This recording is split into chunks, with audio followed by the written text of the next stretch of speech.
Breathe deep. Imagine your legs more limber in Duluth Trading Double Flex Denim.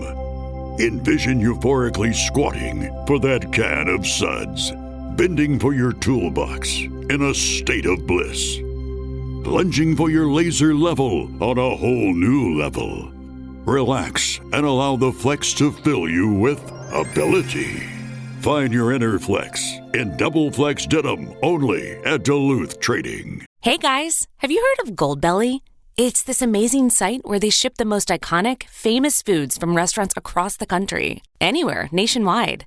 I've never found a more perfect gift than food. Goldbelly ships Chicago deep dish pizza, New York bagels, Maine lobster rolls, and even Ina Garden's famous cakes. So, if you're looking for a gift for the food lover in your life, head to goldbelly.com and get 20% off your first order with promo code GIFT. That's goldbelly.com, promo code GIFT. This is a Rogue Media Network podcast.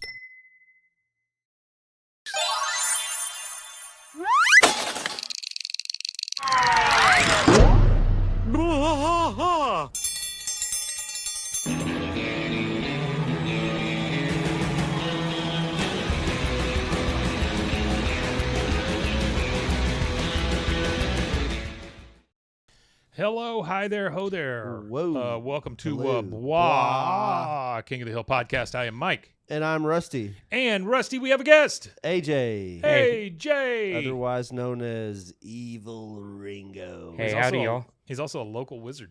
Oh, yeah. It says right there. Is that in like consolidation or not consolidation? I don't even know what word I'm looking for. But is that because of today's episode? This episode is actually this shirt's the reason I wanted to be on this episode because it's about wizards and I am local. Yeah. Are you a wizard? In some circles. What does that mean?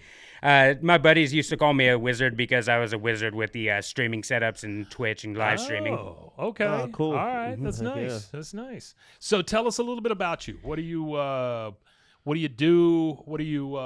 What's going on with you? Well, I've been a King of the Hill fan since I want to say I was about 9-10 years old. So basically when it first started airing right after The Simpsons, I've grown up in Waco my whole life. And I'm a local mailman. You're a mailman. A mailman. Third generation. He is a male person. Not a male man, but a mailman. Well, he but is also a mailman. A He is mailman. a mailman, M-A-L-E, and then a mailman, and then a male person. Yes. Yeah. I had a guy here the other day that we were talking about some stuff, and he started talking about how everything is centered around men, which I agree. Because that's the way that society started. Well, not only that, like women are charged more for pink items. Sure. It's like a whole phenomenon Sure. when it's literally the same thing that men use, but just dyed pink. Yeah. So like we pay $5 for a blue razor, they'll pay $9 for a pink razor. My issue was that he brought up the word manhole. Whoa. And he wants to call it a person hole. Whoa. And I said, that is not a thing we can do as society. No. If we go to person hole, I am out. I don't even think we should call it manhole anymore. Well, what's it called then? It should be called street hole. I told my There's wife. not a hole in a man, there's a hole in the street, I right? told my wife so it'd be a it should street be called hole. a street lid. Street lid. It's a lid. It's a lid to a Cap. hole. Cap on the street. It's a street cap. No cap. No, well, no. If there's no cap, then you have a problem. Then you Your got a car will big fall in. problem. It'd be like a pothole that never ends. It's like a sinkhole. Yeah, it's like the never-ending pothole. All right, so we are on King of the Hill, Season 7, Episode 23, or Episode in the year 23. of our Lord 7 ABE 20. Yep. So very close. The Witches of East Arlen, and that is a The callback Witches to the of East Witches Arlen. of East. What's that movie? Eastwick. Yes. Yeah, the Witches of Eastwick. Eastwick. Yeah. Yeah. That had Diane Keaton and. That's the only one I know is Diane Keaton. This originally aired Sunday, May 18th, 2003. I may not have changed that. It may be the next week. Oh yeah. Yeah, I think it's. the next week. Also, I had a little bit of news really fast. I'm sorry. What's up? Go ahead. It's something that I forgot. While he's looking that up, I'm going to tell you that this is Hank. Paul Scarlatta. Almost got it on. Wants to do a show. Paul Scarlatta Paul is Scarlatta. attached to the King of the Hill. He's a director. I do remember that name. Yeah, he's a director. He's worked on Regular Show, Big Mouth, obviously King of the Hill. He did 3 episodes of King of the Hill as a storyboard artist. Yeah. And I want to say no, he didn't direct any, but he worked on 3 episodes. I had reached out to him on social media, and he had, reached back and said okay. But he did season 10, episode 1, Hank's on board, and then he did season 10, episode 7, and season 10, episode 10. Oh, wow. So I thought it would be more. I want him on ASAP, but I want him on. I'm going to try to get him on again for whenever we get to season 10. One of his own episodes? Well, maybe not on those episodes, but around those episodes. So maybe we do the first episode and we talk about whenever we get to season 10, episode 1, we do that, and then for the Friday we have him talk about it. Artie says, "Go get them shuffles." Yeah, we're trying. I'm trying. All right, so we got Artie in the room. We got Jamie. We got Jared R. And thank you guys for sitting in here. We got a few more people. They're just not they're not commenting or anything, but that's cool. Yeah, it's all so again, this is Witches of East Arlen. Hank is horrified when Bobby joins a group of witches, quote unquote, who want the boy to drink dog's blood during one of their ceremonies. Directed by Matt Ingstrom, Clay Hall. Clay Hall was involved in so many. Yeah, he's done a lot of episodes. I want to try to get a hold of him. Yeah. And then written by Mike Judge, Greg Daniels, and Silvert Glarum. Glarum. Hardly knew him. Something That's like a crazy name. Yeah. All right, so here we go. We are starting at Tom Landry Middle School outside of room number 223. And this is a teacher speaking. So what you can kind of envision here is the drama department. They're posting. Oh, I didn't mean to interrupt you. Okay, so Sivert. You did mean to. I did. But that's okay. Sivert Glarum. If you look at his name backwards, it's Travis Moralg. But that's not what I was talking about. I was actually going to talk about him. He actually wrote for Just Shoot Me for a lot. Did he really? For several years. Just Shoot Me was actually a decent comedy. He has a writing partner named Michael Jamin, Jamin, and I've seen him on social media peddling his TV writer's guide, how to write for TV. And I'd asked him to be a part of the show. I mean, if I did it for years, I'd be hawking a guide too. Well, I tried to get him on the show because he's done stuff with King of the Hill before, and he wasn't interested. But this guy here, the Sivart guy, he's wrote for multiple episodes starting around season 6. He did Are You There, God? It's Me, Margaret Hill. That was the first one he did. He co-executive produced a bunch of shows and stuff too.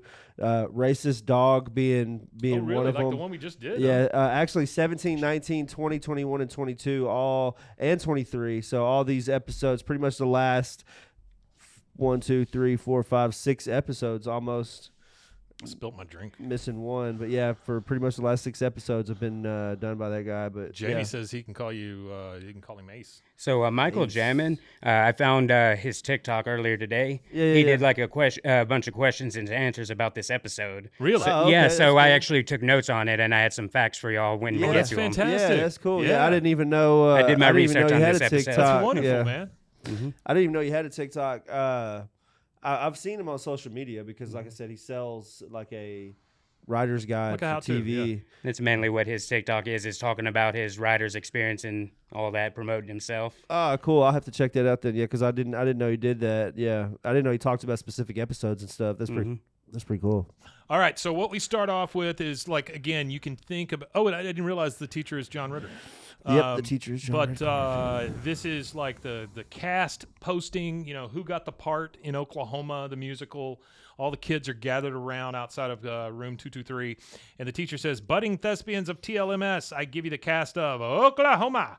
I've never understood why Oklahoma has an exclamation point at the end of it. Because they want you to know it's Oklahoma. Oklahoma. So for the cast list on there, the names of the students that got the parts are actually people who worked on the show of King of the Hill and worked for Fox. I love that. Cool. That's fantastic. That's a good, Some of them were misspelled, but if you fix Yeah. it, you can find their real names and their credits. Yeah, That's really yeah. awesome, It's though. like it's kind of like Homer Simpson's ear and hair is Mac Groening's initials. Yeah. Oh, I didn't realize that either. Yeah. So we get the posts on the board, all gather around to see it. Dooley looks at it first and says, "I'm in a dance number." So there's Bobby standing there. He's kind of pushing him away to the front, and he says, "It'll be an honor to work with you. I think you'll find my portrayal of Curly to be both sensitive and gruff." He looks on the list and he goes, "Now, where are you, Curly?" Because he is convinced that he's got this part. Yeah, right? for sure. Because he's funny and all of that stuff. Mildly. Yeah, and so he's looking at it and he's going, "Now, where are you, Curly?" "Ah, hello there." And he looks over and he goes, "Ken Hayashi." And the teacher comes up to him and says, "Sorry, Bobby, Kenny just has a certain rootin' tootin' quality to him." And then he says his brother had it too. Then we pan the camera over to see a very Asian Ken Hayashi who was wearing a cowboy hat going, "Yee-haw," just doing that whole rootin' tootin' thing. There was a funny video I watched the other day. It was Adam, what's his name, as Dr. Phil, the guy who dresses up like the guy Dr. who does Phil. the stage show. Yeah, Like, it was him and Bobby Lee from Bad Friends. Yeah. And Bobby Lee was doing an Asian cowboy, and that's hilarious. I bet it is. Because he did the yee-haw, but it was like yee-haw, like the Japanese sumo sound, like a sumo, like the Shaolin or whatever it is, the samurai sound or whatever. So we get that beautiful overview of Arlen that we always get with like transitions and stuff. Mm-hmm. I'm convinced after working in the industry that I'm in and having to fill time within shows, It's probably I'm a part convinced of it. that's what that is for. It's probably a part of it, but it's also a good scene setup. It's We're a good like pan down into the scene kind of thing. Well, it's like 4 seconds are empty. So And we not need to only throw that, something. like I think it also gives the art director like like art man, I just woke up. I can't think of his name. Wes Archer. Yeah. It's just kind of like his I think it's just, that particular artist's just way of Well, it's almost like his I don't know, signature. expression at this kind of. point. It's like him expressing expressing how he feels about the show and kind of thing through those little tiny little So we get that ethereal scenes. We get that overview of Arlen, the water tower, the whole thing. And then we see Hank in the truck, and he is right outside his own garage, and he's honking because he's ready to go. He says, "Let's get a move on. I want to get to the flea market while the tube sock guy is still there." Which that the tube sock guy. The tube sock guy. Right. The guy who sells tube socks, yeah. That's I don't know how flea markets work everywhere else, but that's a very like you wake up on a Saturday morning and let's head to the flea market. Let's kind get of some thing. tube socks. I don't know. I didn't ever go to the flea market for tube socks. I'd be scared I'd get a crusty one. I'm going to go to the flea market here on Saturday just to see if they have tube socks. Yeah, there you go. If you find we've talked tube about socks, this. take I a used to picture sell and at I'll the flea post them. market. All right. Yeah, you did. You used to sell videos, right? No, I sold carpet. Carpet Oh, remnants. Actually, it's kind of funny because it was awful. movies at the flea market. There's a Hispanic lady that sells movies at the flea market and has done for 20 plus years. Yeah. She's actually my dad's. When I say my dad's nephew, my family is large. They grew up like brothers instead of uncle and nephew. Like my grandma raised a bunch of her grandkids, and he was one of the ones she raised. Right. And they grew up like brothers instead. So when I say nephew, don't think like 5-year-old I got kid. you. Yeah. Think like 60-year-old man. Yeah. So it's actually his ex-wife. She's sold movies at the flea market for decades. I generally since picture I was everyone since as a I was a 60-year-old little man. kid, she's been doing it. Yeah. And she's actually been a part of FBI sting because she was selling bootlegs at the flea market. Yeah. And it got around. It gets around. If you're selling something at the flea market that hundreds and hundreds of, probably thousands of Wacoans are going to, eventually it'll get around that you're doing something wrong. But yeah, she was a part of an FBI sting. Jared has a really good point here in that tube socks and tube steaks available at Megalomart. I don't understand why you have to go to the flea market to buy your tube socks. Are they just a really good deal? Are they just like tube socks he really loves? He's always hated Megalomart, Hank has, so I can imagine him wanting to buy local. I guess you're right about that. And he does buy a shit ton of these tube socks. Like when you see him finally come away with the tube socks, it's a lot of tube socks. Well, buy local. How many tube socks? I don't know if he's buying local. I think those tube socks might have been smuggled across the border. I think there a I little have bit. tube socks from like 30 years ago. Well, you can get a lot of. Well, I think that's what a lot of the vendors do is, especially the fruit vendors, and that's the reason why I like going to the flea market for fruit, because you cannot get fresher fruit because they go on a Friday. Yeah. And they drive down there. Oh, no, I get they that. They fill Yeah. that box truck up on a Friday, and by Saturday morning, like that stuff might have been picked Wednesday or Thursday. Friday, it's on the truck up here, and then Saturday, it's on the flea market tables ready to be sold. I don't think you can get any fresher than that. Fresh trucks? Because generally stuff you get off of trucks it's got a transit from Chile or wherever the heck it's coming from, you know. When all that stuff is locally grown, they locally grow a lot of that in Mexico. Those big carriers, you know. Yeah. It's got to take a while to get here, and they spray stuff on it to stun its. All right, so ripening. Hank is upset because they're losing light on the tube sock guy. Peggy comes out and goes, "Oh, Hank, just cut the pom-poms off and wear a pair of mine. Our boy is sulking in bed in his pajamas and a cowboy hat." He goes, "If you ask me, there might be a silver lining to him not being a dancing cowboy," which I am totally on board with him there. Peggy says, "Hank, we both know he is not like you, but you are still his father, so go in there and sympathize with him." Well, I feel like Hank wouldn't, mind the dancing cowboy thing because, John Wayne was a dancing cowboy if you kind of boil it down. I think you saying that that would be fighting words. John Wayne was a dancing I got a funny cowboy. John Wayne story. We were in Golson as teenagers, and we had like a little fire going at my friend's mom's house, and it was just me and two of my buddies, and we're just sitting there. We're like 19. We're sitting there drinking beers and smoking weed and stuff, and this guy rides up on a horse, and he's fairly intoxicated, man. Has a 6-pack and a saddlebag, and he's sitting there sipping beer, and he just rides up and, "Can I warm my hands up by your fire for a minute?" That's literally all he said. Was like you were in the middle of a desert. It was just like John somewhere. Wayne. It just felt like a John Wayne movie. We're just sitting around the fire in the middle of the country, and this guy just rides up, and he sounded almost like John Wayne, that real slow, like, "Can I warm my hands up by your fire for a minute?" And he like hops down off the horse and does this like bow-legged stretch. It was kind of funny. Artie says his dad found tube socks he liked, and he would go to the flea market to get them and give them to everybody. He sent me 12 pairs when I lived on Maui and didn't wear socks 80% of the time. All right. Well, there you go. You've still got plenty of tube socks. All right, tube socks. Anyway, Hank says maybe there's a silver lining. She says he's not like you. He goes, "It's just the tube sock guy always brings that old German Shepherd. If it gets too hot, I know he's going to have to take him home." So I don't know if he's worried about missing out on the German Shepherd or if he's worried about missing out on the tube socks or both. Probably a combination. I'm assuming it's a Can combination. I pet that dog? Yeah. Peggy makes a really mad face, and then he gets out and goes in. He goes into Bobby's room. Bobby is in a hat and PJs listening to the Oklahoma soundtrack in his bed. All right. And I've never seen Oklahoma. I've avoided it for 35 years. That's where the wind comes sweeping down the plains. Isn't there a classic version of it that I can watch? Like, the classic The Rodgers version and of Hammerstein version the that was made like in the 50s or 60s. Rodgers and Hammerstein did it. I might watch it just because they did it, because they don't. It's Rodgers and Hammerstein. They don't miss very often. Yeah. That Sound of Music, man, I could watch that all day. Roy Rogers was a singing cowboy, and he makes a fine hamburger, too. I wouldn't trust Roy Rogers to make me a hamburger right now, Artie. I think he's been dead for a while. But I understand what you're saying. All right, so Bobby looks at him. He's just like, "I just can't believe it. I thought it was meant to be." Hank says, "Oh, yeah, I know. It's terrible. It's just terrible. Terrible." That's all he can say is just terrible. He turns off the Oklahoma soundtrack, and he goes, "It's a beautiful day out there. Why don't you get dressed? Throw out that hat and go hang out with you." Throw out that hat. Not take it off, but throw it out. "And go hang out with your friends." He goes, "I can't. Joseph's at football practice. Connie's at one of her recitals. They both got things they're good at. I always thought performing was my thing. You've seen me fall down. I can cry on demand."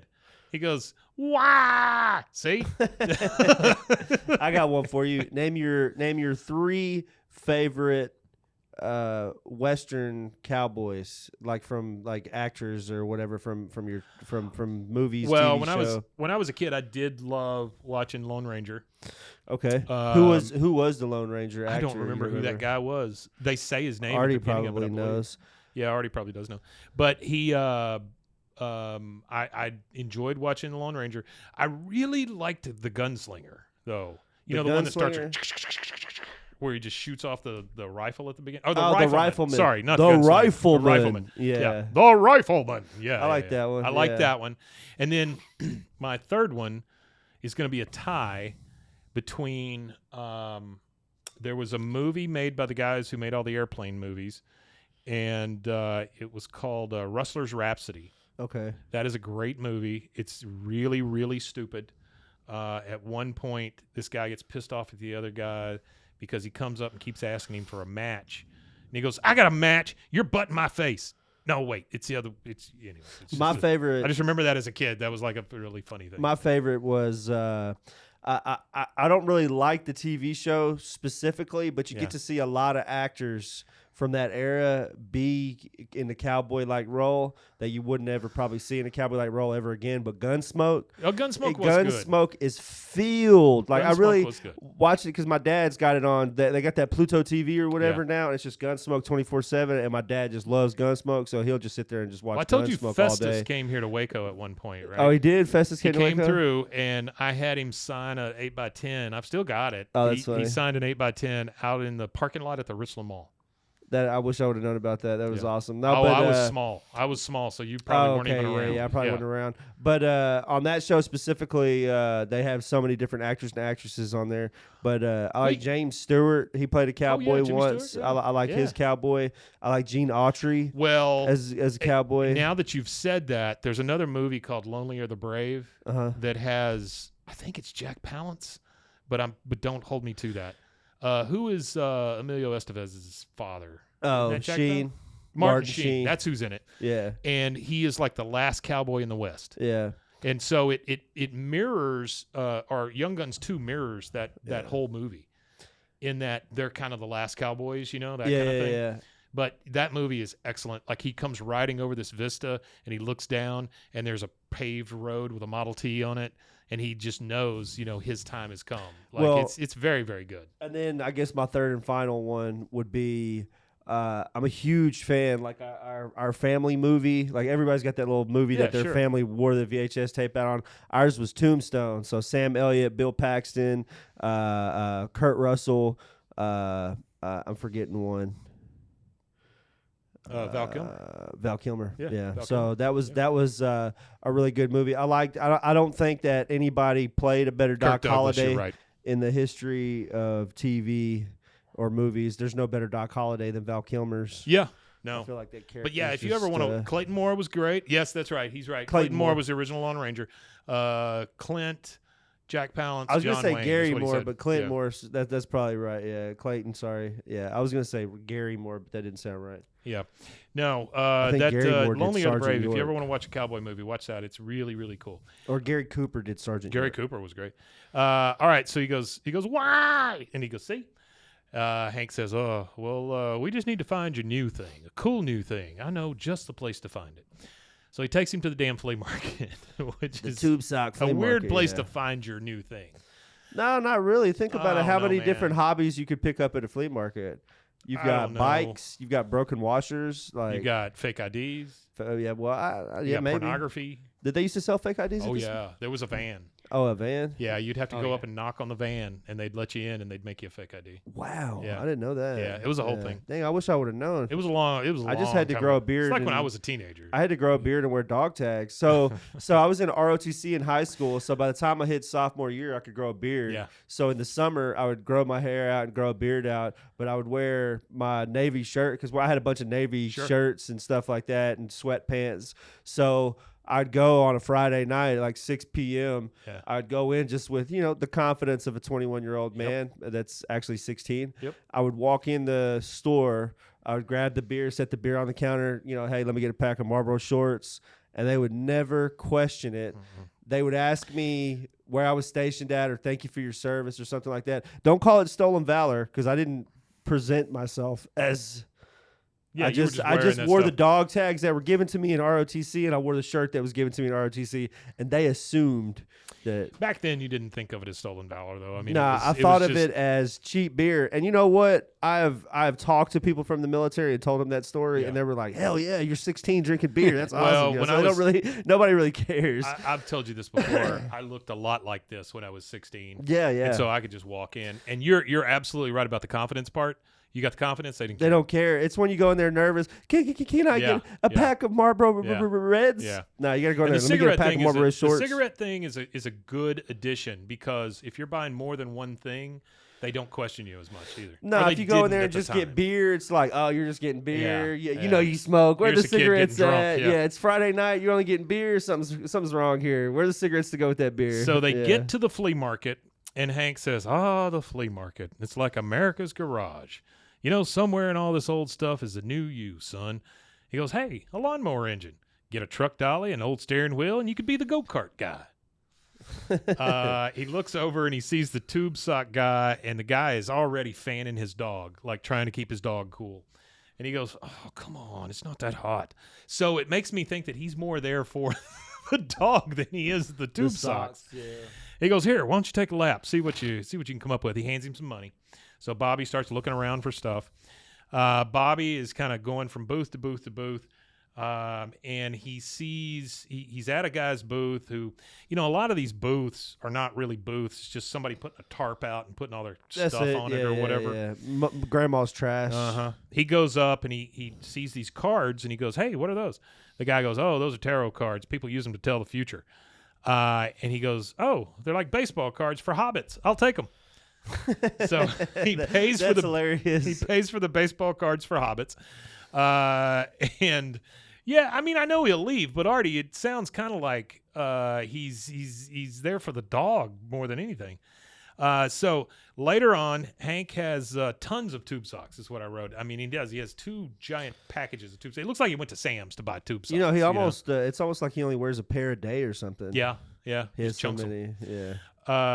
Propane stuff on socks. He walks up to Bobby. Bobby's there playing with his cards and reading about it. And he goes, hey, Bobby, ready to roll? Oh, so you found something. He goes, yeah, I bought these really cool cards. He goes, well, all right, Bobby. Everybody respects a guy who's good at cards. Is that true? He goes, I don't know. He goes, Maybe really? in some circles. He likes to party if you play cards. You know? I guess, man. I used to hustle at poker and bar games. I actually got banned from a bar game because they like to just play until a certain time of night, win or lose, and I like to play to win money. Sure. So I play with them only like 2 or 3 times, but when I'm up, I'd cash out and I'd be like, all right, I'm done. I'm up $200, and they're like, that takes money. That takes money out of the pool they don't like it. to win, and they're like, well, why'd you do that? I was like, well, I'm up $200. I put $20 in, and now I got $220 in my pocket. Made some money. Why would I continue to lose? Yeah. They're like, oh, well, we played till 10, and I was like, well, I played till the money's in, and the money's in, baby, I'm out. You know, so. So he says, all right, Bobby, everybody respects a guy who's good at cards. Bobby says, really? He goes, well, sure. That's why they always get nicknames like Amarillo Slim or the Cincinnati Kid. I know. I'll call you Ace. Amarillo Slim. Amarillo Slim. Yeah. I don't think I've ever heard the that one. Cincinnati Kid. So the next I thought thing. that's what they called train robbers, like nicknames. Well, I thought I've never heard of I card thought- sharks having nicknames. I thought Cincinnati Kid was a pool player, but maybe Sounds like maybe you I'm got wrong. that name from a cowboy movie and wanted to cheer Bobby up. It does kind of Yeah. sound like it, yeah. So the next thing we see is in the driveway at home, and Bobby is in the tailgate of the truck, and he is he's reading Bill's fortune through his tarot cards. He puts all his cards out, and he goes, now focus all your energy on this card, and it'll foretell your future. The 10 of Swords, it means advantage, profit, success. Bill's like, oh. He goes, well, hey, that's great. Things have been going pretty well for me, you know, with my girlfriend, Leoma. And he goes, oh, wait. It's upside down.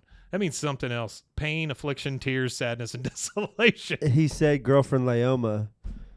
Yeah, he said girlfriend Leoma, and I think Artie said that he refers to her one more time or something like that. Yeah, well, he does. Well, like I said, when last week when we were looking at the production numbers, this one is way out of production order. That's true. And Well, this one's only 3 it out. runs but into yeah. season 8 as ABE07 into season 8. So there's some season 8 that is actually supposed to be in production order.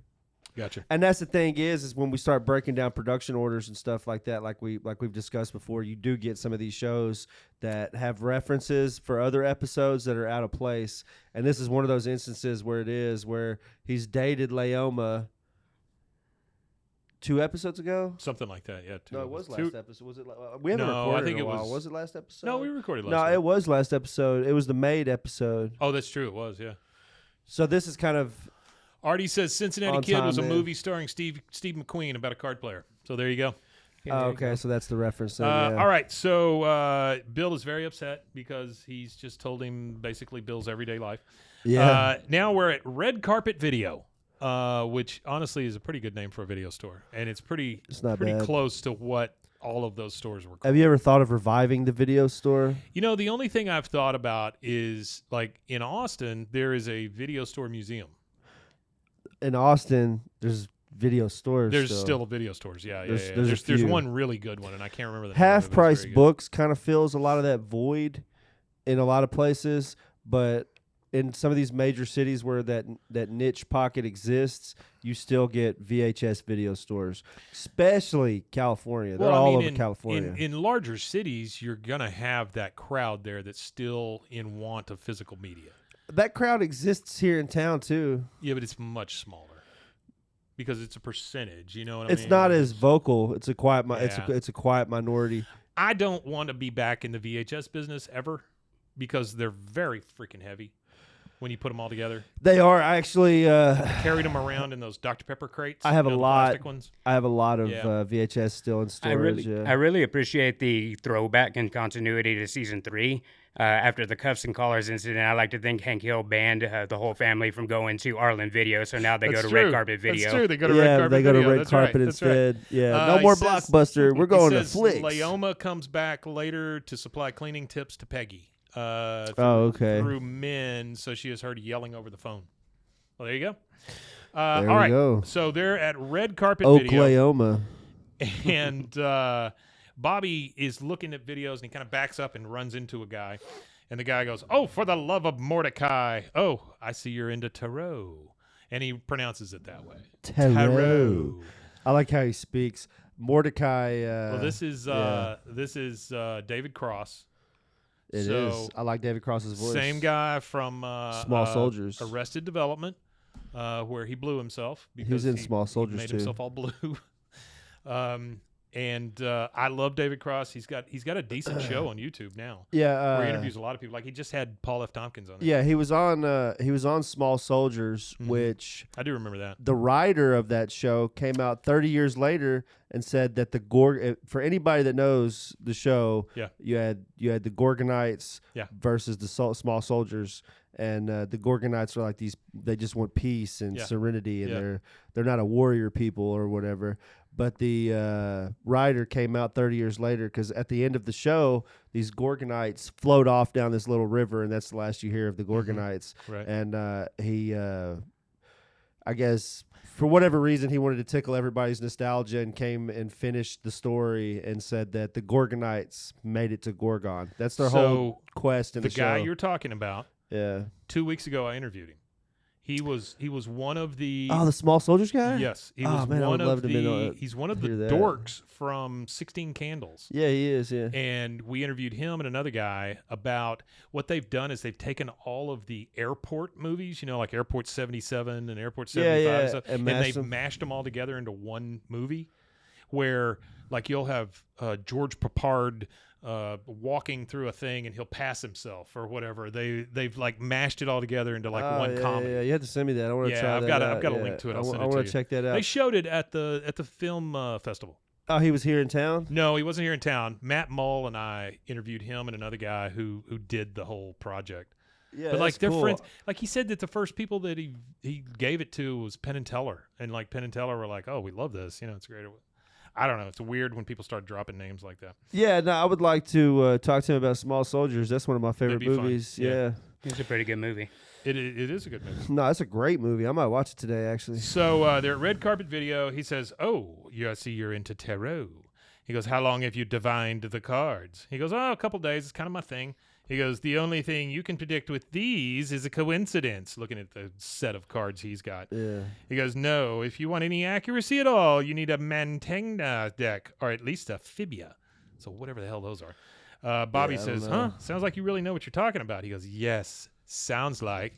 As a 14th level sorcerer, it'd be a joke if I didn't.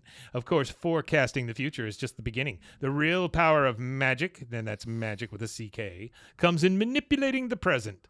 You know, I used to think I was a nerd in school, but when I watch episodes of King of the Hill this, it makes me realize that I wasn't really as nerdy as I thought I was. This is the nerdiest thing at all. Yeah. Whoever came up with that line about the Mantegna deck was really nerdy because those decks are from the 1400s. Really? That's a real thing. They don't know where. I don't know where they came up with those references, but you had to be a next level nerd to know. That's crazy. Well, you know, I feel like having some of the best TV writers by this point at season 7. Very much in the wheelhouse. I feel because we've noticed too. We've looked at some different things.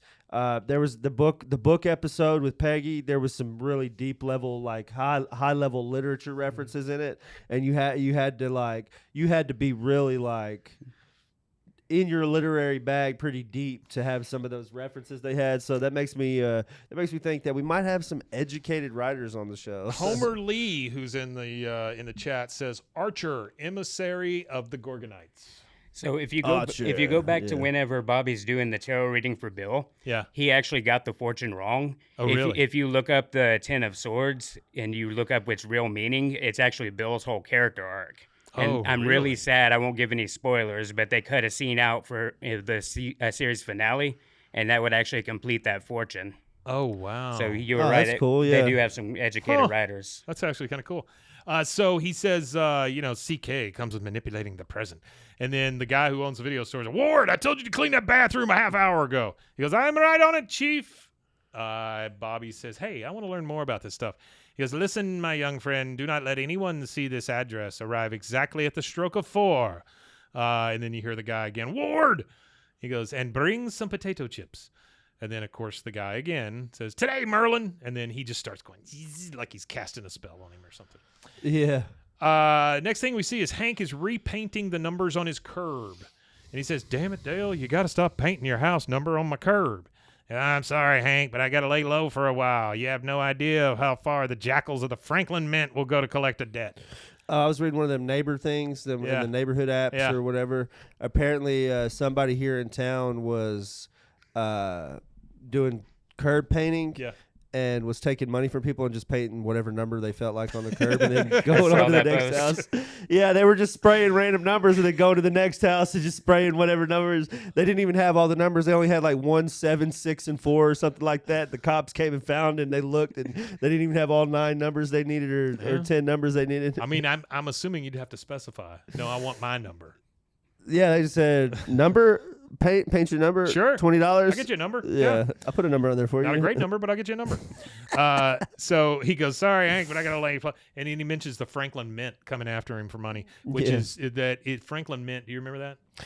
It's like they mint fake coins or whatever. Well, they did a lot of like the real coins, but Princess Diana plate. That kind of stuff. Yeah, They did a lot of that. They'd have those commercials where it'd be like, a timeless, a timeless, everything's timeless. Whatever. Yeah, timeless this, timeless Bobby rides that. up and he goes, is it okay if I'm a little late for dinner? My friend Ward invited me to a gathering. And then for some friggin' reason, Dale says, gee, Bobby, you're putting me in a really awkward position. You really should be asking your father. Why would he even respond to that? Yeah, I don't know. Hank says, well, who's this Ward fella? He goes, I met him in a video store. He saw my card pouch and we got to talking, so I'm going to hang out with him and his friends tonight. I'm bringing the chips. He goes, oh, well, see, Bobby, I knew you'd find your thing. And doesn't that sound like more fun than being in a musical about Oklahoma? Which it does sound like more fun. Now we're at Ward's house. I was in a non-musical. It was Arsenic and Old Lace. Really? I was actually That's a good movie. That's a Cary Grant movie. Right? I was a understudy for 2 roles. So I had all the memorized. I'd memorized all the lines for 2 roles, but I was just a stagehand, and I was the master of ceremonies. Oh, cool! So I just did the setup for it, and each act they had me say a little piece or whatever, and then now Arsenic, and now Old Lace. Sure, that's what. Oops, and then I did the behind the scenes stuff. So I don't even remember what it was about, honestly. What's about Arsenic and Old Lace? Well, it's about these somebody 2 old ladies poisoned who poisoned somebody. Somebody, yeah. That's really all it is. Great movie though. Okay, so they go to Ward's house. Ward is the guy who divines the cards. Yeah, tarot. It is it's a 2-level house. Real like New England-y looking house because it's real flat on the front. Yeah. You know? But he goes up and knocks. Kind of gothic. Yeah. Ward comes to the door and he goes, "Welcome to the Coven of Artemis." And he takes Bobby down into the basement, of course. There's candles. He's holding a candle to go down into the basement, you know, like the old time Sleepy Bear that goes, you know, that always has like the hat on. If I'm not mistaken, Artemis is like the god of nature and stuff like Artemis that. is also the name of the goddess of the hunt, wilderness and nature. Artemis is also the name of Danny DeVito's girlfriend in Always Sunny. The daughter of Zeus and Apollo's one of the twin best sister. One of the best quotes about her and Danny DeVito in Always Sunny is, "Hey, you got any bacon bits? We'd like to put them in her hair while we're bang." Speaking of bacon bits, bacon and 2 slices of tomato on a chicken McGriddle for breakfast is, man, okay, really good stuff. This segue brought to you by McDonald's. He takes him down, and Bobby's like, "Wow, cool layer." By the way, Artemis is wearing, or Ward is wearing a purple robe. He goes down there, and all the other guys are wearing purple robes. There's 4 other guys down there. He goes, "I suppose introductions are in order. Bobby, meet Vaughn, Norum Woodbender, Pan the Soothsayer, and of course, the Master of Disaster, Mitchell Jefferson." They use a lot of so funny. Greek. Mitchell Jefferson. He goes, "He's cool." And Mitchell says, "You can't just bring outsiders to our meetings." He goes, "Okay, Mitchell, he's cool. It's cool." He goes, "You're supposed to." He said, "I said he's cool." Mitchell goes, "Welcome." He mentioned Pan, which is a Greek god. Pan the again, Soothsayer. which is another Greek god. The Greek god of the wild, shepherds and flocks, rustic music and nature, that kind of thing. Okay. So he tells him he's cool. He goes, "Bobby, be forewarned, because the powers of the coven people fear us. When we walk down the streets, mothers steer their babies away. Shopkeepers close their stores."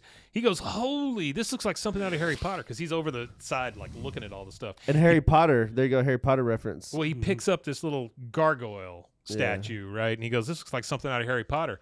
And he goes, "Dude, I vouched for you." He goes, "If Harry Potter went to hell," which and all of them are like, yeah, that's right more now at World Market they have English breakfast tea tins that are Harry Potter commemorative tins. You could get all 4 of the main houses in this segue brought to you by World Market. Well, you mentioned commemorative, so I had to bring up the commemorative stuff again. More directly in the Coven of Artemis would make a great Harry Potter parody. Yeah, it would. Harry Yeah, Potter it definitely would.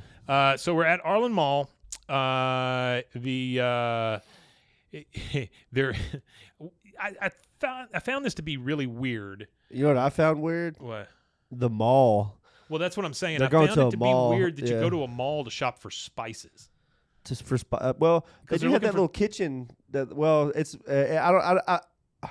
I guess they might have some spices in it, but maybe the kitchen, when you had the kitchen appliance store where they have all the, as seen on TV, kitchen appliances. Well, you also used to have the what's the place that sold those Eckridge Farms? No, well, something farms.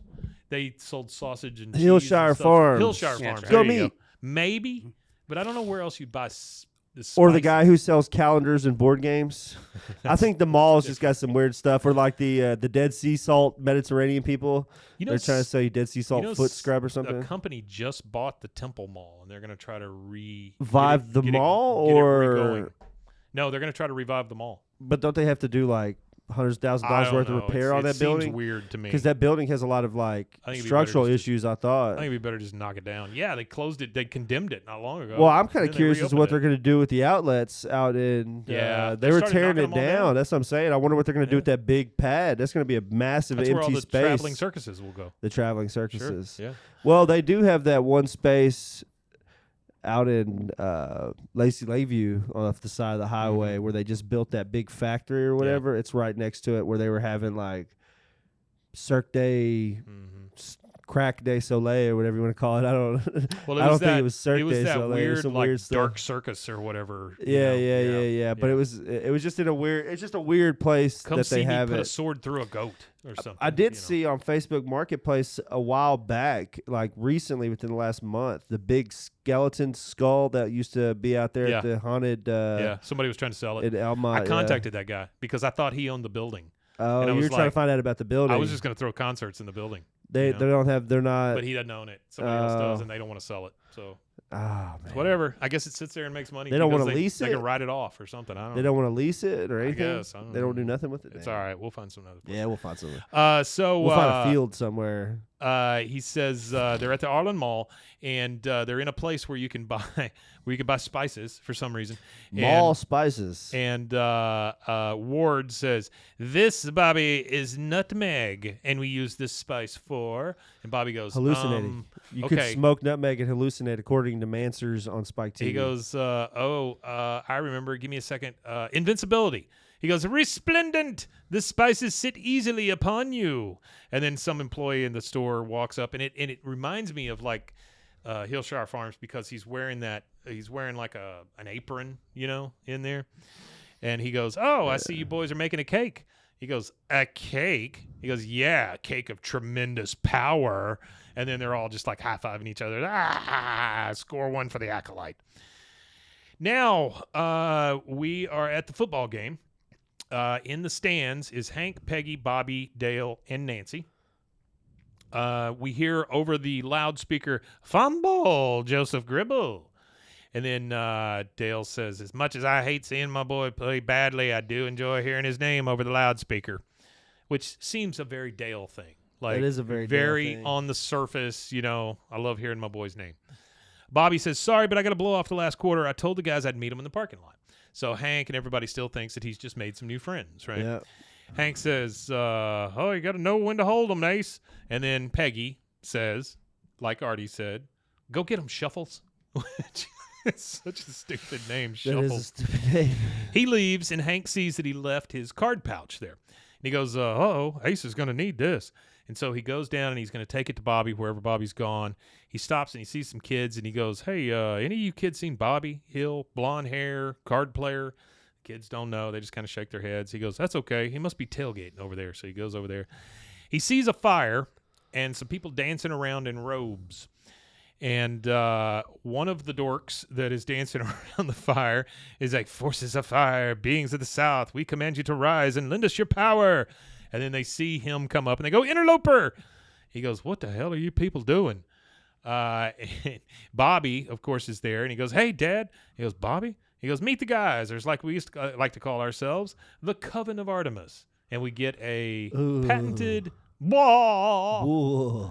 And then we go to commercial break. That is our first one. We will take that, and we will be right back. There it is.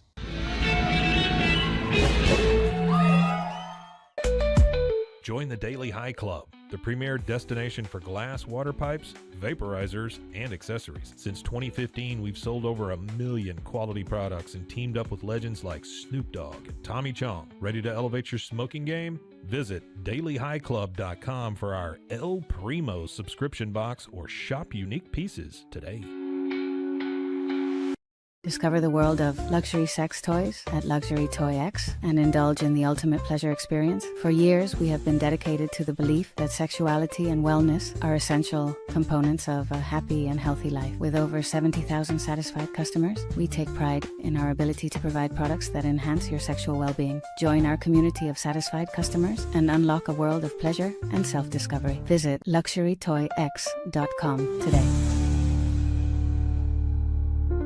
¿Hablas español? Sprichst du Deutsch? Kan du norsk? If you used Babbel, you would. Babbel's conversation-based techniques teaches you useful words and phrases to get you speaking quickly about the things you actually talk about in the real world, with lessons handcrafted by over 200 language experts and voiced by real native speakers. Babbel is like having a private tutor in your pocket. Start speaking with Babbel today. Get up to 55% off your Babbel subscription right now at babbel.com/Spotify. Spelled BABBEL.com/Spotify. Rules and restrictions may apply. This episode is brought to you by LifeLock. Between two-factor authentication, strong passwords, and a VPN, you try to be in control of how your info is protected. But many other places also have it, and they might not be as careful. That's why LifeLock monitors hundreds of millions of data points a second for threats. If your identity is stolen, they'll fix it, guaranteed, or your money back. Save up to 40% your first year. Visit lifelock.com/podcast for 40% off. Terms apply. Cleanse your body of accumulated toxins and embark on your wellness journey at your own pace. At Global Healing, we provide premium supplements to help your body heal naturally. Combine that with OrganicHemp.com's top-quality CBD for ultimate balance. Start your healing journey today at GlobalHealing.com and OrganicHemp.com.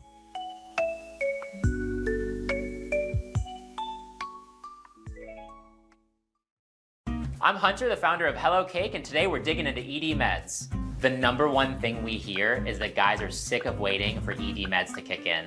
Traditional ED meds take about an hour to kick in as they have to go through your digestive system, where Hello Cake's ED medication dissolves under your tongue and works in about 15 minutes. That's about 3 times faster than traditional ED medication. Curious about ED meds? Go to hellocake.com.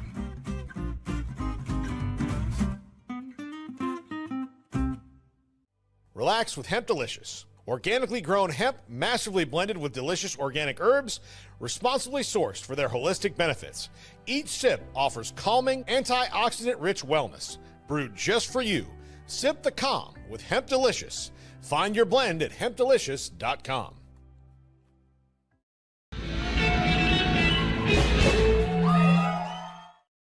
All right, and we are back. So we left the boys in the woods dancing around the fire. Hank is very worried at this point because he knows that his son has gotten into some weird stuff. Artie says, one of my favorite catchphrases from King of the Hill is Bobby saying, "Hey, Dad." Bobby is always excited when he says it, clueless to the full situation, and Hank usually reacts horrified. Yeah. That's true. That's a very good one that you could lift out of almost every episode. All right, so we are back there, and Hank is dragging Bobby out by the arm back to the truck because he doesn't want him to be part of that. Rightfully so, yeah. He goes, here I am thinking you're playing nice, honest game of poker. Instead, you're summoning the Prince of Dragons? you know, this is what we had a friend growing up that his mom, like, he could come hang out with us, but when she found out that we were playing Dungeons and Dragons, she stopped letting him come hang out with us and play Dungeons and Dragons with us.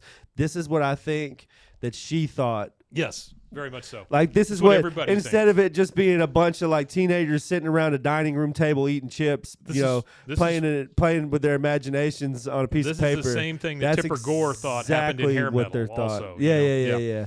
Hair metal is that's my thing. That's my one quote that I always say. The best thing to come out of hair metal is Pantera. Yeah. It's literally the only good thing about hair metal, I think. Van Halen. Oh, I forgot about Van Halen. Van Halen was excellent. Yeah. I don't know. Are they? Well, I always have that conversation with my wife. She always calls them hair metal, and I say they're not. I don't think they're hair metal. They started as not hair metal. They became hair metal. Yeah, I think they segued After into it they were hair metal. because they came before, and when you become before something, generally as an older band in that hair metal era, you gotta do with what's popular, and I think that's the reason why they went that way. It also followed a trend that was happening in California at the time on Sunset Strip and stuff where they all started, and they all became like Poison and Van Halen. Rest in peace to Ozzy, but I thank God he never became a hair metal band. Well, he was a little bit. He had hair. Because I saw him when he was a fat Ozzy. Well, he had hair. He was about as hair metal as you could get at that point. He had big hair, and that was him close. and Zakk Wylde. They were close, but I think they avoided the moniker at least. Well, they might have had elements, but I think they avoided the moniker. I never really heard Ozzy do a ballad, and then towards the end of the '80s, everybody was doing ballads because those became. Oh, he's got some good ones, radio friendly. But I thought he had I thought he had ballads on the first album. Not a lot. I thought he had that "Mama, I'm Coming Home." I thought that was on the first album. Mama, I'm Coming Home is later. Or Changes is early. That's later too. Is it? Yeah. Well, he didn't even write that anyway. I think Tony Iommi wrote that, or the drummer. I forget about Tony Iommi. Yeah. Bobby something West. I think something West is a drummer. Yeah, I don't know. Well, after he died, I watched like individual documentaries on YouTube about each person in the band, and they were talking about Tony Iommi, and a part of his ability to be able to play guitar, as badass as he was, he was in an industrial accident in Birmingham when he was younger and working, and he had chopped off 2 of his fingers. And he had to come up with a way to be able to still play with his fingers being all messed up. So he took a plastic bottle and wrapped it around his finger and heated it up so the plastic bottle would form around his finger. Yeah. And I don't know what I imagine he doesn't use plastic bottles now as a famous a world famous guitarist, but back in those days before he was known, he would just use like a piece of plastic and he would melt plus it he's to where it would 112 now, stick to his finger. whatever, you know. Well, I watched him play, man. I watched that concert. I did live too. streamed He's that badass, concert, and it's amazing how they could get into that mode, even though they're so old and they're all sick and dying and stuff, and still be able to perform and put on that good of a show. Ozzy struggled, obviously. There was a couple points where you could tell where he wanted to stand, and at one point he even put his hands on the chair to pull himself up, and you could see him. He was just like hitting it and shit. He was just getting frustrated because he wanted to stand one last time, but he couldn't get the energy to do it. But I'll tell you what, one of the best performances like that I've ever seen is Post Malone at the Saturday Night Live 50th anniversary doing that Nirvana song. That was good. Man, that was excellent. Well, not only that, you talk about covers of songs. Yeah. Youngblood is this rocker from Yorkshire, England, and he just recently started coming up on my feed before Ozzy passed, and I watched his. He actually released it, and all of the proceeds go to charity. Doing the vocals for everything. He did the Changes song. Yeah, and his actual version of it is just so raw. Really good vocal talent. That's cool. All right, so he's dragging Bobby to the truck, and he says, "You're summoning the Prince of Dragons." A bunch of kids walk by, and they go, "Hey, check out the dork, Jedi Knight, 10 o'clock. Hey, what's with Yoda?" Because he's in the robe, right? Yeah. So they call him Yoda. He goes, "You can't play poker with these cards, Dad. It's a good way to bring down the wrath of Lud." He goes, "It's all here in the book I bought." He shows him the book, The Forest of Magic, with a CK.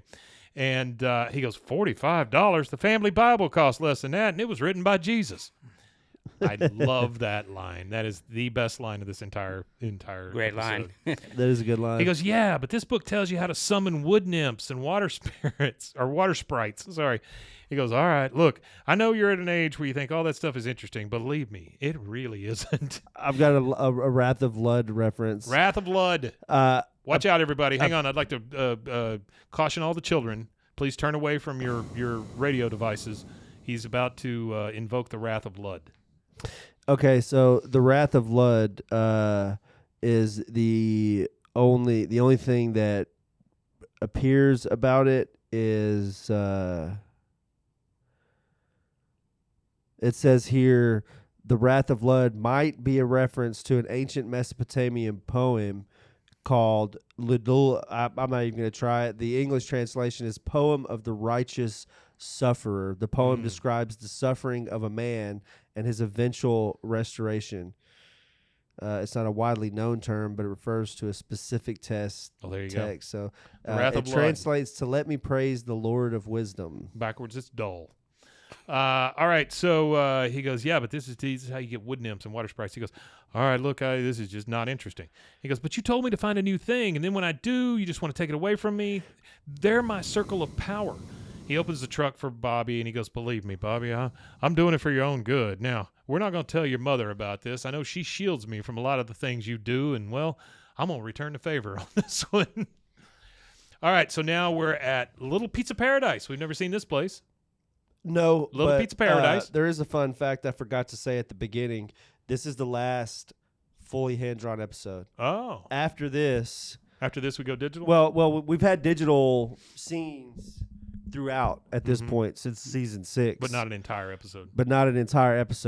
This season 7, you got to think we're now 1997, 98, 99, 2000, 2001, 2, 3, 4. This is 2003. We're at 2003.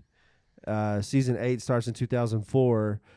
Think of 2004 in your mind about technology at that time.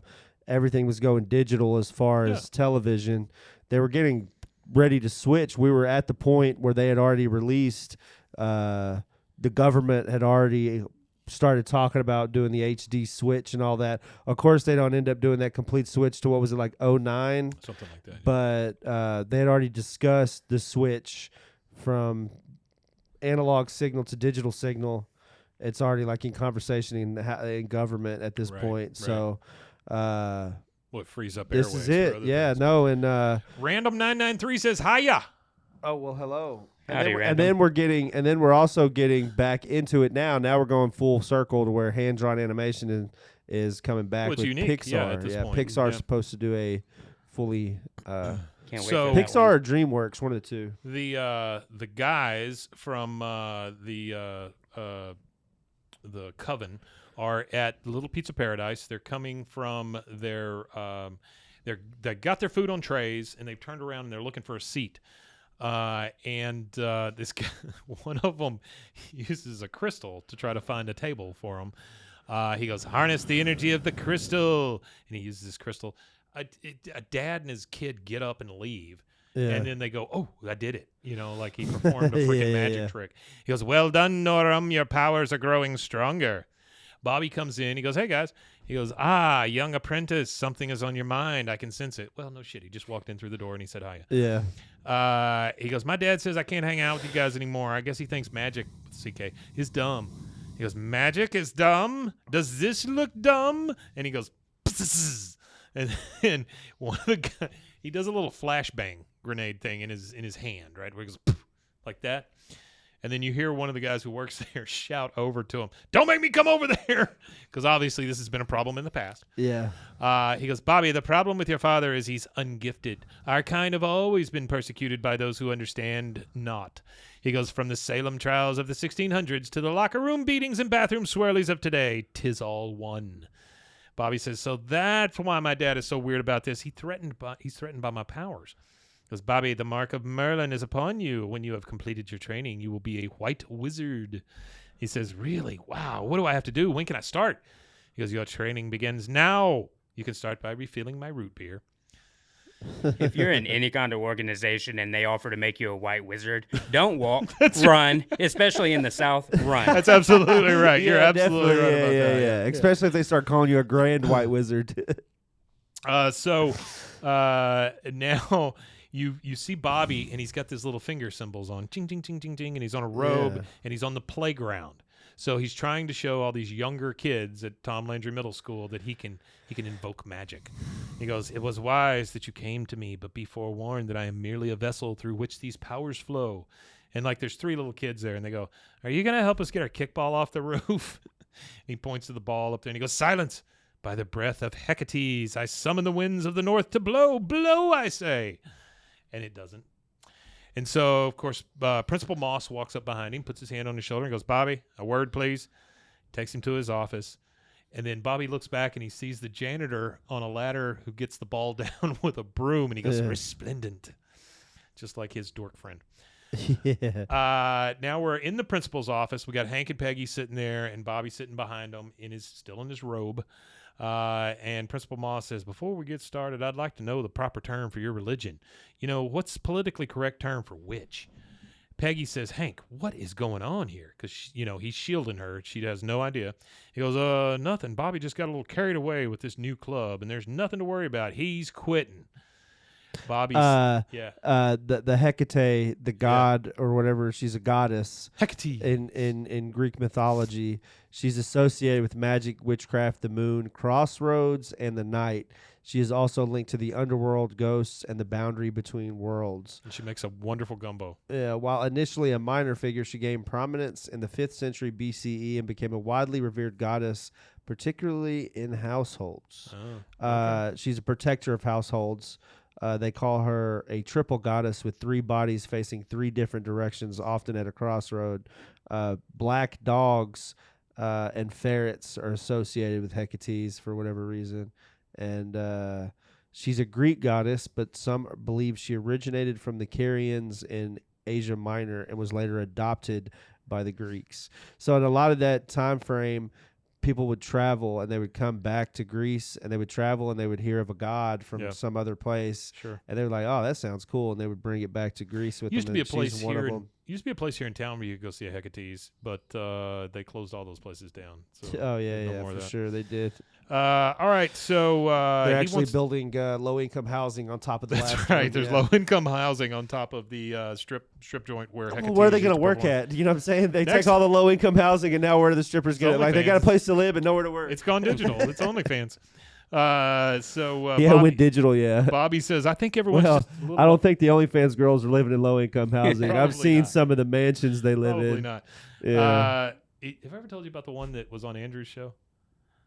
That we had an OnlyFans girl on his show. Like, this is probably 5 years ago, right? No, yeah, no, I think I do remember. I think I one that do lives remember here that. I haven't locally. watched it though. It's the one that lives here locally. Yeah. She used to put out pictures for like holidays and stuff, and she would be like, in a bikini, but dressed up like a turkey that's been cooked. Oh, that's so funny. like she had like those big white things on their feet, like Yeah. they're the end of drumsticks and stuff. That's pretty funny. The weirdest thing. But we had the interview. It works though. And the interview, if you'd like to stuff a turkey. Well, I'm sure there's a niche for it. Somebody likes humping cooked meat. The interview was great, with the exception of the fact that he would ask these questions and she would be like, yeah. That was it. That's like, oh, he she had to wouldn't pull elaborate. answers out Yeah, of her, she wouldn't right? elaborate. She would just then say, yeah, no. She got to laughing about halfway through, and one of them just pops right out, right in the middle, in the middle of the interview. Hey, that's great promotion for your OnlyFans right there. Well, Wow. what we did is I ended up covering it up with a little picture of Andrew's face. So there you go. That's Just a awesome. little- You got to see a free titty. little nipple Yeah, cover. there you go. Yeah, Hell with yeah. Andrew's face That on wasn't a bad day at work. No, it was Creative fine. censoring right there, too. That was when I was still drinking, too, so it was a great day. Yeah. Half lit with a tit. Hell yeah.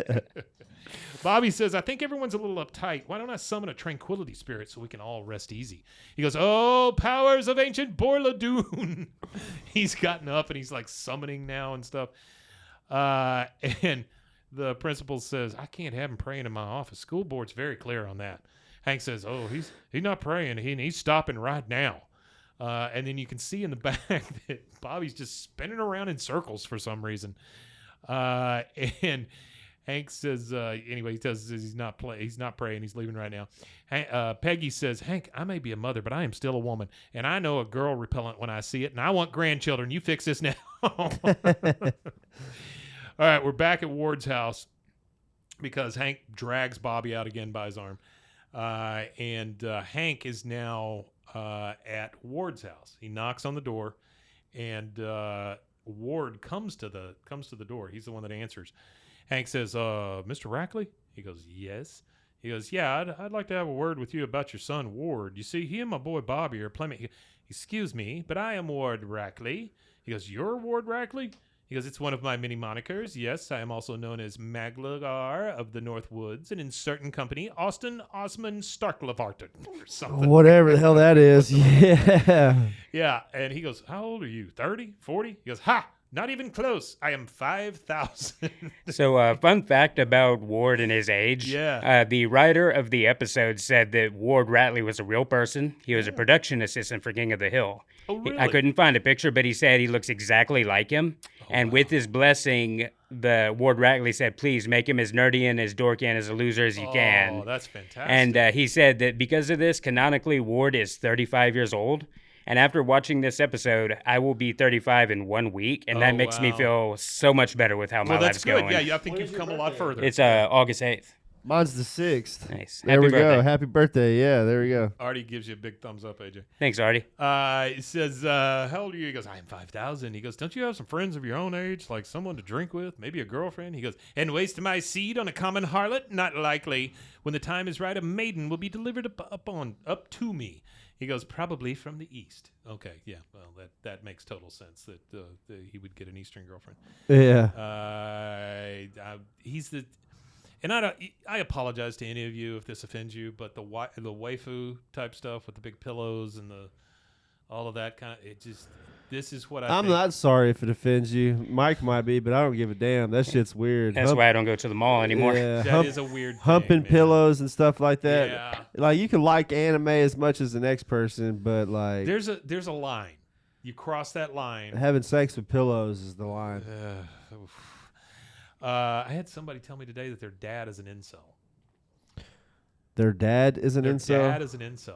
Well, how could their dad be an incel? She said he's 45 years old, and he's told her that his qualifications for a woman are they have to be 30, they have to have no kids, they have to have a good job. I mean, he's just looking for sugar mamas. All that That's what it sounds right? like. Yeah. Yeah. Is he an alcoholic by chance? All right. So, okay, Artie, you don't know what a waifu is. All right. So he says, it's going to be somebody from the East. He goes, some of this isn't your fault. I mean, a man can only take so many wedgies before he goes to pieces. Good luck to you, buddy, and stay away from my son or I'll kick your ass. I mean, he's just like matter of fact about it, you know. He goes, you don't understand who you threaten. I have powers, terrible powers. And then Hank leaves. Ward turns around to go back in the house. The door is locked. And so he starts banging on it, going, Ma! Ma! All right, now we're back at the Hill house. Bobby is on the couch with his tarot cards.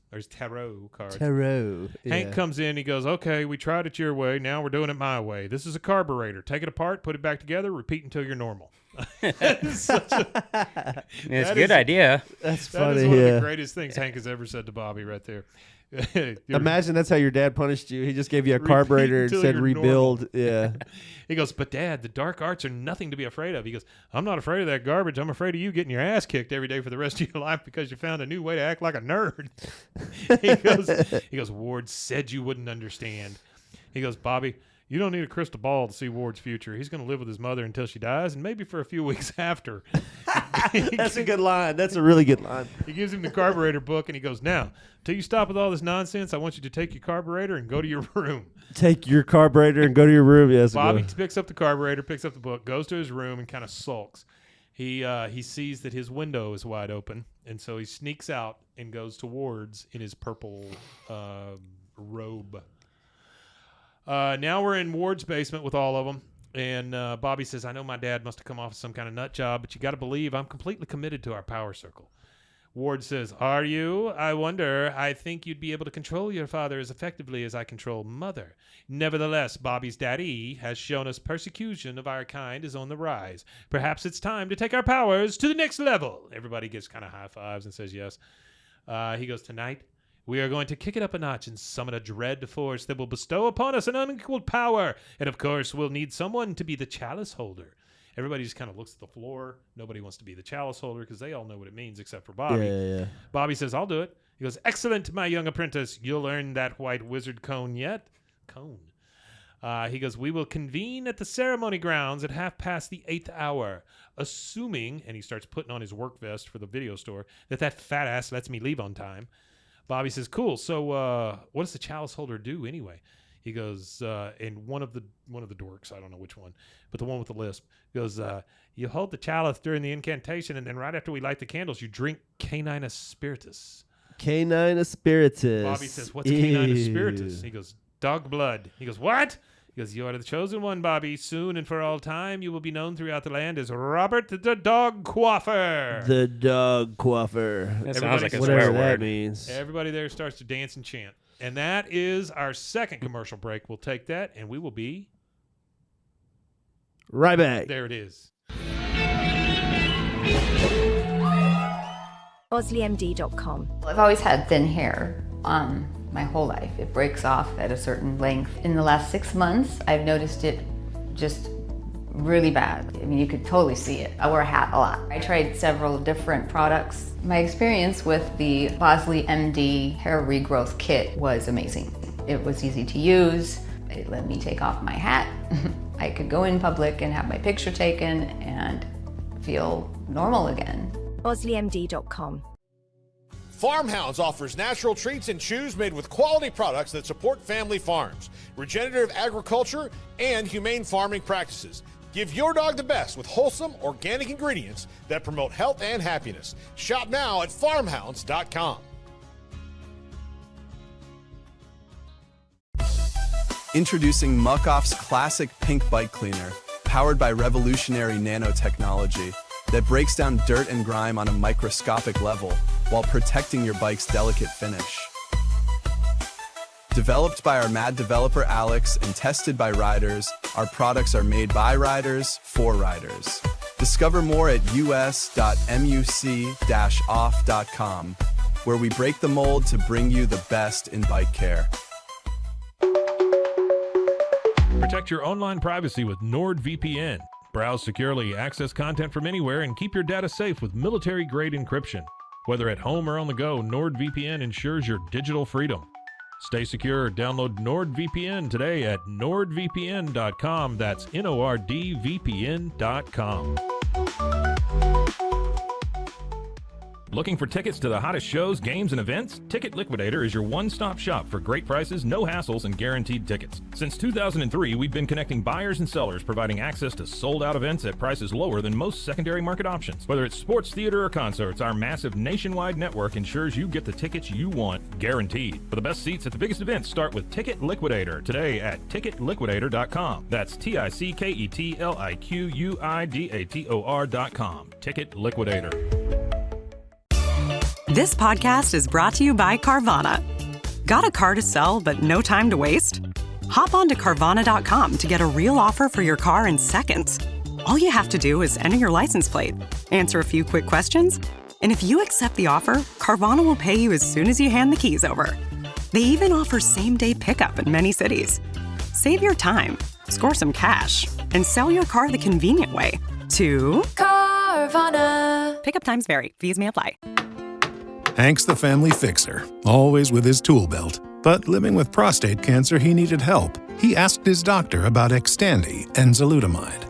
Xtandi 40 milligram tablets treats men with prostate cancer that has spread to other parts of the body and responds to a medical or surgical treatment to lower testosterone. Xtandi may cause serious side effects: seizure, a brain condition called PRESS, allergic reactions, heart disease that can lead to death, falls and bone fractures, swallowing problems, or choking that can lead to death. Stop Xtandi and get medical help at once if your face, tongue, lip, or throat start swelling. Tell your doctor at once if you faint, have a seizure, quickly worsening headache, decreased alertness, confusion, vision problems, chest pain or discomfort, or shortness of breath. Xtandi can cause harm to an unborn baby or miscarriage. Use birth control during and 3 months after Xtandi. Common side effects include muscle and joint pain, feeling unusually tired, hot flashes, constipation, less appetite, diarrhea, high blood pressure, bleeding, falls, fractures, and headache. Talk to your doctor and visit Xtandi.com.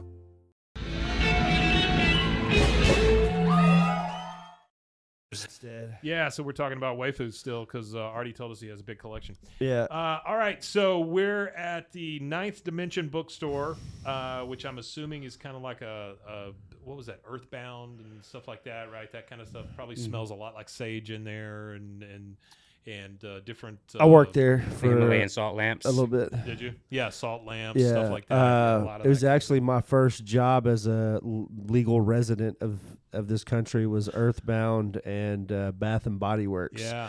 They were right next to each other. They shared a hallway. So I worked at Bath and Body Works at the time, and I would go outside to smoke cigarettes. And when I would step outside to smoke a cigarette, out back would be the guy who was the manager for Earthbound.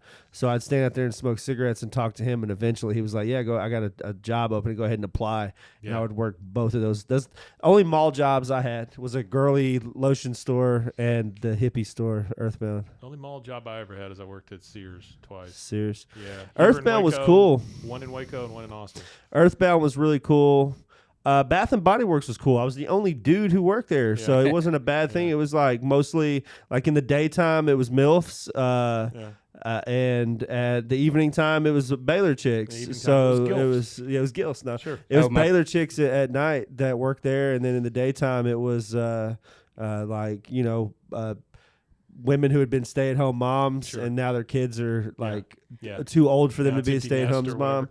So it'd be like middle-aged.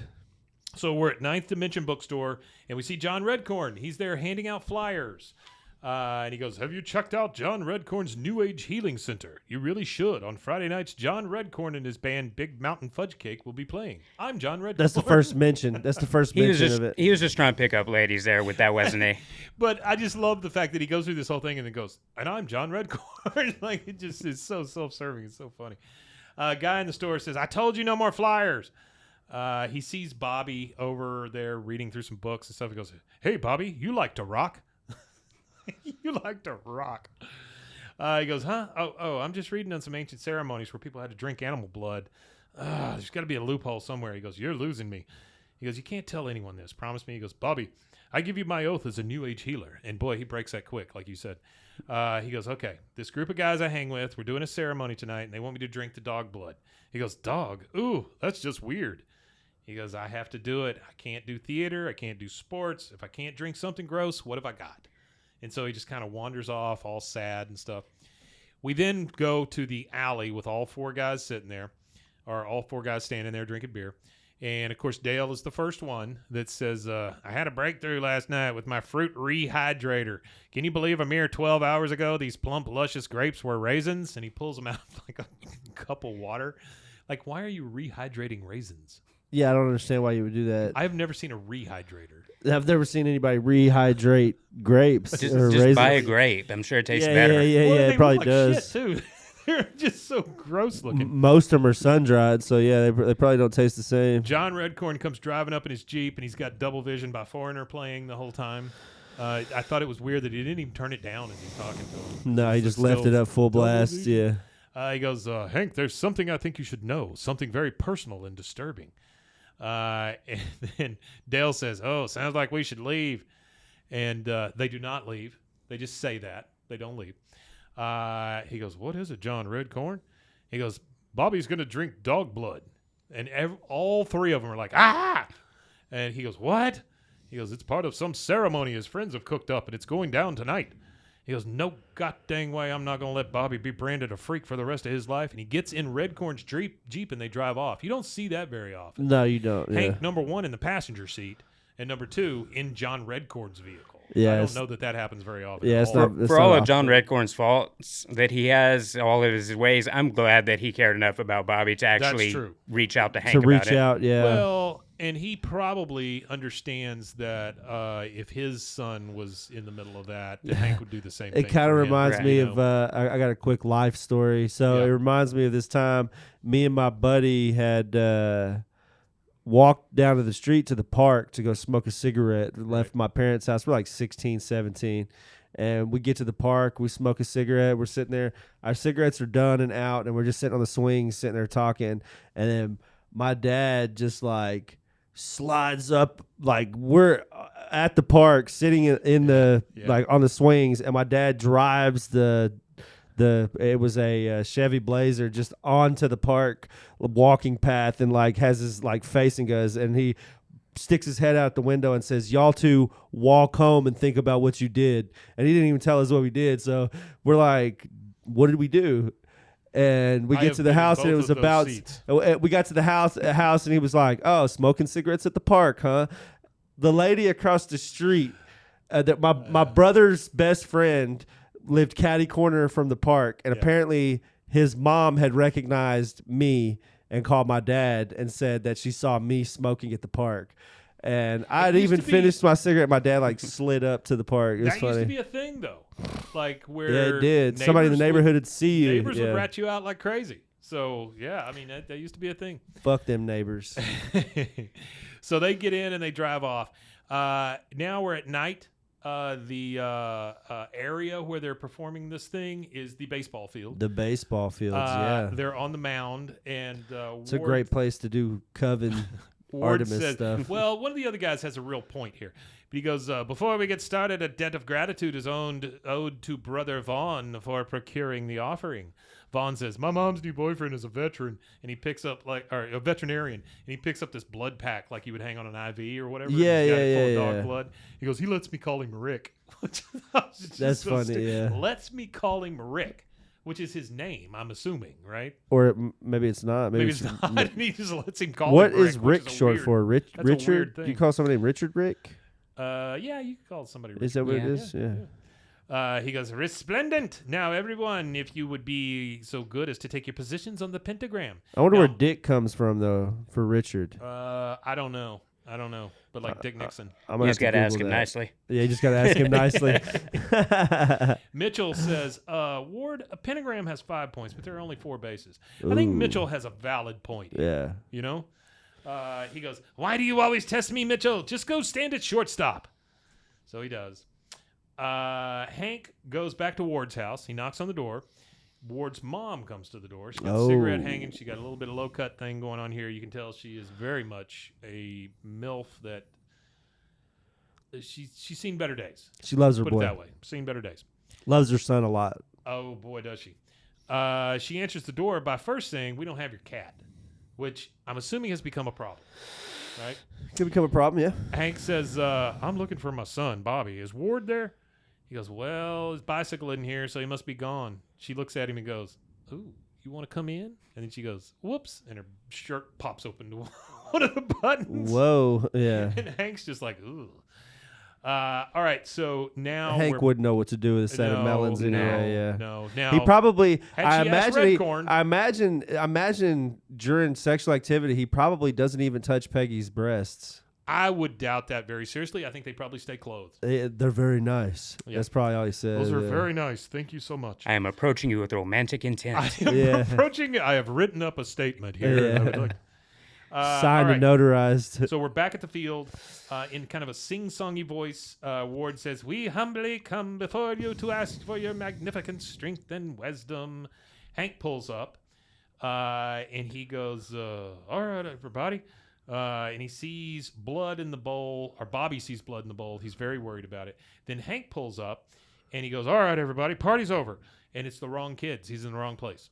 So he goes, oh, sorry, I'm looking for a bunch of warlocks. The main kid there, the main punk or whatever you want to call him, he goes, warlocks? He goes, nerds in capes and stuff. He goes, oh, yeah, we kicked them out about an hour ago. That tall guy geeked hard. I cast a spell on his ass with my foot, which is very much a Hank thing to say. That is a Hank thing, yeah.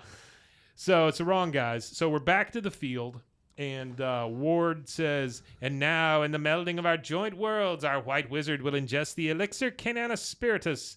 And he hands it to Bobby. They all start chanting, white wizard, white wizard, white wizard. Why is he the one that's got to drink the dog blood? That's what I'm saying. Because nobody else wants to do it. That's basically what it comes down to. You know what it reminds me of is like being the new guy in a group of friends when you're a kid, and they're like, hey, you got to drink this. Yep. You gotta drink this weird concoction of mustard and mayonnaise or whatever. Drink that, eat that. I felt like they were messing with him a lot of this episode. Yes. Lick that frog, whatever. Show us your penis. Yeah, show us. That's a different group. So if Bobby does not want to do this, he's making faces. He's trying to figure out a way to get out of this thing in his head. And he goes, Bobby, now, do it now. He goes, I don't know if I'm ready for this. He goes, every gifted one passes through the bog of doubt. Now do it. He goes, I can't. He goes, you have to. One of the kids says, do it now before the moon wanes. He goes, yes, right, before the moon wanes. He goes, I'm sorry, I just can't do it. It's gross. He goes, then we will have to destroy you. And he snuffs out his candle. And then they all start trying to cast a spell on Bobby.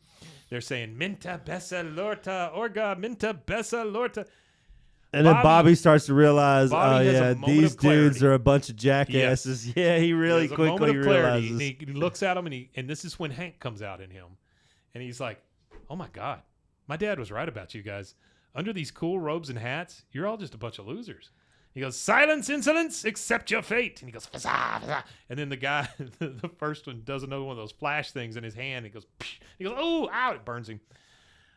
He says, you guys are so nerdy, even I feel like giving you a wedgie, is what Bobby tells them, which is amazing. Which is good. I love it, yeah. His inner Hank's coming out on him. That's right. Like my favorite part about this episode is this like interaction with Bobby and these guys. Ward says, I was wrong about him. He is ungifted and deserves nothing but our censure. Bobby takes the robe off, and he goes, thanks for the robe, fellas. Oh, there's some dragon feathers in the pocket. Help yourself. And he just leaves. And then Ward says to the other guys, well, I guess I was able to make him disappear. Mitchell, how would you like to be a chalice holder? No? Anybody? Well, no reason to brace perfectly good Canis Spiritus. Let's find an overpass. So they're just going to throw it off an overpass, I guess, at cars. Which, if you hit a moving vehicle with an object, it is a felony, whether it's an egg or a rock. The reason I found that out was we were egging at like 2 a.m. when I was a teenager, and I threw an egg out on Valley Mills, and I wasn't looking. And when I threw it out, there was a dumpster, and on the other side of that dumpster was a Waco police officer. Yeah. We ended up making it to Fish Pond and turned left on Fish Pond, and all of a sudden he came screaming up on us and pulled us over and pulled me out of the car. And he said, well, I want all the eggs you have. Well, we didn't give him all the eggs. There was 50 eggs that were covered up, 50 like in the back seat. Man. But I gave him the eggs that I had, and then we drove to Temple and egged in Temple. For whatever reason, we just drove to Temple, egged in Temple, and then went away from that cop. Went to IHOP in Temple, and it was when you could still smoke. inside of Yeah, restaurants. sure. So we thought we were cool. We were like 17, like 16, 17, smoking cigarettes Sure. inside of a restaurant Sure. at 2 a.m. and nobody was questioning us. But the cop, after he pulled us over, he said, when you're riding down the road, he said, just keep in mind that if I see you throwing an object out of it and it hits a moving vehicle while you're driving down the road, he said that is a felony. Yeah. Because we were just throwing eggs out randomly at like stationary objects. There were a couple kids here that were on the Valley Mills bridge at one time that were throwing like cinder blocks. Yeah, I They were just, saw like, that. dropping cinder blocks and Yeah. stuff. That That could is really kill crazy, somebody. right? Yeah. Yeah. I was just throwing eggs. So I had this enough sense to not throw rocks at cars. Sure. It was just an egg. you know. Bobby is just kind of in the parking lot. He's got his backpack and stuff, and Hank and Redcorn drive up, and he goes, Bobby. He goes, hey, Dad. He goes, are you okay? You didn't drink dog blood, did you? He goes, me drink dog blood? That's not my thing. He goes, well, good for you. He goes, I mean to tell you the truth. Those guys are a little pathetic. Can you believe Ward was wearing socks with his sandals? Then he gets into the Jeep. Hank just goes, unbelievable. He goes, Bobby says, I guess we still need to find exactly what my thing is. Hank said, and this is always cool to me how they have this back and forth, you know. Hank says, well, that's okay, son. You still got time. I didn't really find football till high school, and I was in my 20s when I found propane. And they drive off, and it kind of goes up into the sky, and you hear John Redcorn say, what's wrong with wearing socks with sandals? And then we get our credits. That's it. And that is it. And then yeah. after the credits, we hear Resplendent. But that was Resplendent. season 7, episode 23. This one took a little bit longer this time, guys, but this is the end of season 7. End of season 7. So here is our plan. This is what we have come up with. On Fridays, we will start reviewing the new episodes because they start next week, correct? And yeah, it'll be different though than what we do right now. right, Obviously. it'll be a very high flying kind of. We saw this. Here's what happened, and we'll talk. But about I it when think we what get we'll to it. do, if you're still cool with meeting up here for the premiere, Absolutely. During the premiere, me and Mike will sit here at the studio and watch the premiere live with you guys. So we won't stream it, obviously, Yeah. We'll do but a we watch-along. will watch it. We will go live probably 15 or 20 minutes before the Just kind of talk about it. that and kind of sit to see if an audience gathers Sure. on the live, see if we can get a couple people in there So while we'll we're doing we'll it. put something out that Yeah. day and say that that's what we're going to do. But We'll probably do TikTok and stuff too. I didn't do TikTok today, but we'll probably do TikTok live as well. But that's definitely the plan. I want to say thank you to everybody who's been here this entire time. We have had Season 7 7. seasons. I 7 also seasons. want to thank you very much for coming in today. Yeah, we it was appreciate you, wonderful AJ. to Yeah, meet yeah. you. Thank you so much for all your support through all these years. We really appreciate it. Yeah, we do. We appreciate it a lot. It's good to yeah, put a anytime name you to a wanna- face. Anytime you want to come back, come back. Hey, just let me know when. Yeah. We love doing this show, and we love King of the Hill, but we love our audience more than anything because without you, we would not be able to do this, and Yeah, we wouldn't no. do it because you wouldn't. There'd be nobody there to have fun with. And Luke, if whenever you hear this, if you still are serious about flying down here to come be on the show, we'd I'd glad love to have you. Anybody who wants to come. He's actually at the NASCAR race this Sunday, Yeah. where Joey Gaze is driving the King of the Hill car. Oh wow! So they have I saw Whataburgers doing a deal with King of the Hill too. Whataburger's doing a deal with King of the Hill, which for that, you guys, me and Mike will do a mukbang of the new Whataburger King of the Hill meals, where we'll sit here and record our Friday episode, Yeah, and we'll eat. I just got mukbanged. We'll eat whatever the special King of the Hill burger ends up being, and also, if I'm able to acquire in between now and 11 p.m. on August the 3rd, if I'm able to acquire a 6-pack of Alamo, I will drink a 6-pack He will drink of those. Alamo. I will not. Yeah, But, Mike won't, but yeah. I don't even really like drinking, but I'll drink the 6-pack of Alamo for Yeah. the content. My fiance talked to HEB about that. They said they'd get them in 2 weeks. Oh, well, that's very never nice. mind The then, local. so I'll have well, to wait we owe some then. guys a 6-pack too. So We do owe some guys a yeah. 6-pack. I have their address. Yeah. The need to Drunk check on that. Podcast, I think, or whatever. I can't remember the exact name of their podcast, but they review craft beers. But that is it for today. Thank you so much for being here, folks. We really enjoyed it. This one was well over an hour and a half. So Yeah, it was a long one. We took a while, but again, Local Wizard, thank you so The much Local for Wizard. bringing your wizardry. With his tarot. And Yeah. we will see you guys again next time. Yeah. And there's one thing left to say, and you can say it. Wimitanye. Wimitanye indeed. indeed.